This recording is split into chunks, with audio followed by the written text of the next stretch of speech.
Tamil Nadu police Salem மாவட்டம் மேட்டூர் அடுத்த கொளத்தூர் மதுவிலக்கு சோதனை சாவடியில் பணியில் இருந்த தலைமை காவலர்கள் இருவர் அந்த வழியாக வந்த உத்தரப்பிரதேச பதிவெண் கொண்ட பேருந்தை மறித்தனர். பேருந்து ஓட்டுநரிடம் விசாரித்த போது தாங்கள் ஆன்மீக சுற்றுலா வந்திருப்பதாக கூறியுள்ளனர்.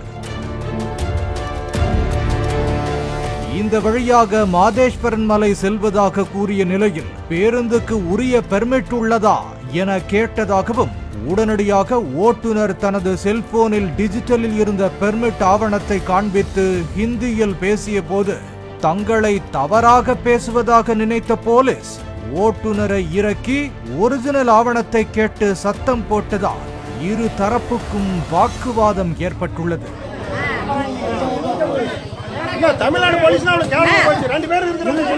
பேருந்தில் இருந்து இறங்கிய சுற்றுலா பயணிகள் சிலர் எங்க பார்த்தாலும் பணம் கேட்டால் எப்படி என்று போலீசாரிடம் வாக்குவாதத்தில் ஈடுபட்டதால் அவர்களை கலைந்து போகச் செய்ய இரு போலீசாரும் கையில் பைப்புகளை எடுத்து அடித்து விரட்டி உள்ளனர்.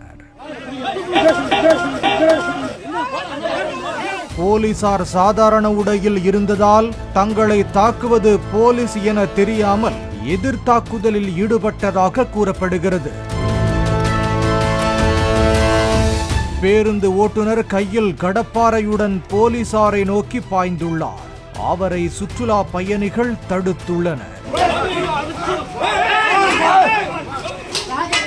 கையில் கடப்பாரை எடுத்ததால் ஆத்திரமடைந்த போலீசார் ஹிந்தியில் பேசி வாக்குவாதம் செய்த சிலரை சட்டையை பிடித்து இழுத்து வந்து சரமாரியாக அடித்து உட்கார வைத்தனர்.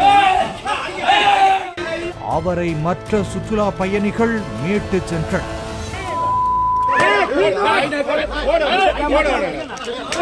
ஆக்கம் பக்கத்தினர் சிலர் போலீசுக்கு ஆதரவாக கையில் கம்பெடுத்தனர். பெண் சுற்றுலா பயணிகளை தாக்கி பேருந்துக்குள் ஏறும்படி மிரட்டியதாக கூறப்படுகிறது.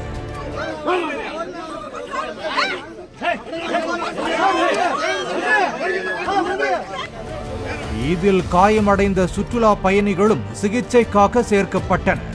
அவர்களில் இருவர் மீது வழக்கு பதிவு செய்த போலீசார் பிடித்து வைத்திருப்பதாக கூறப்படுகிறது. அதே நேரத்தில் சுற்றுலா பயணிகளை சரமாரியாக தாக்கிய இரு காவலர்களும் தாங்கள் காயமடைந்ததாக கூறி மருத்துவமனையில் சிகிச்சைக்காக சேர்ந்துள்ளனர்.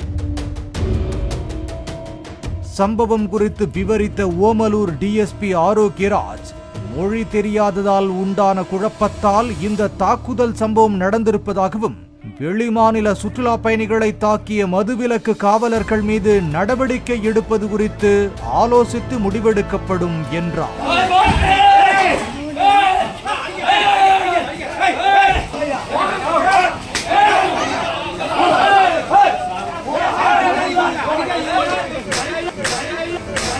பாலிமர் செய்திகளுக்காக மேட்டூர் செய்தியாளர் ராஜசேகரன் மற்றும் வேல்ராஜ்.